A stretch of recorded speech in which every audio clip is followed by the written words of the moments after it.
Nimekwenda jela kumsalimu, kaniambia neno hili: hata kama wataninyonga, msiache kupigania mabadiliko katika nchi yetu. Niko tayari kunyongwa. Na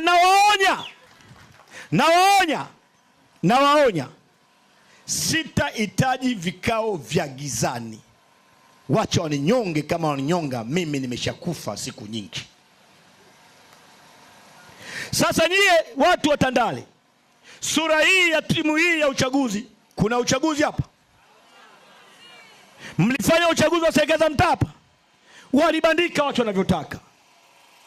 Sasa huu uchaguzi tunasema hivi, no reforms no election. Polisi sikilizeni, tunaposema no reforms no election, hatususi uchaguzi, hatuziri uchaguzi.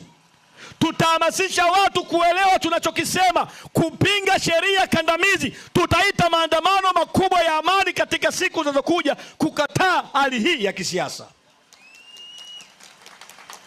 Sasa mheshimiwa,